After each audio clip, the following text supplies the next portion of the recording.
Time now for another edition of Today in History. On July 21st, 1925, the so-called monkey trial ended in Dayton, Tennessee, with John T. Scopes found guilty of violating state law for teaching Darwin's theory of evolution. The conviction was later overturned. Also on this date, in 1861, during the Civil War, the First Battle of Bull Run was fought at Manassas, Virginia, resulting in a Confederate victory. In 1944, American forces landed on Guam during World War II, capturing it from the Japanese some 3 weeks later.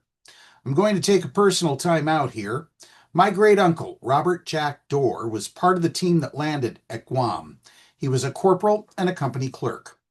One night while on the island of Guam, a Japanese soldier crept under the edge of his tent with sword drawn and nearly chopped off my great uncle's feet. Fortunately, his tent mate shot the Japanese soldier before he could do it.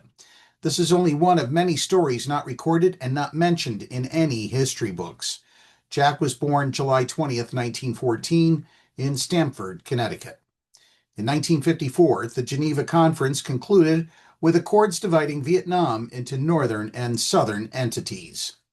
In 1969, Apollo 11 astronauts Neil Armstrong and Edwin Buzz Aldrin blasted off from the moon aboard the ascent stage of the lunar module for docking with the command module.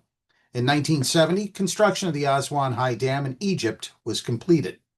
In 1972, the Irish Republican Army carried out 22 bombings in Belfast, Northern Ireland, killing 9 people and injuring 130 in what became known as Bloody Friday.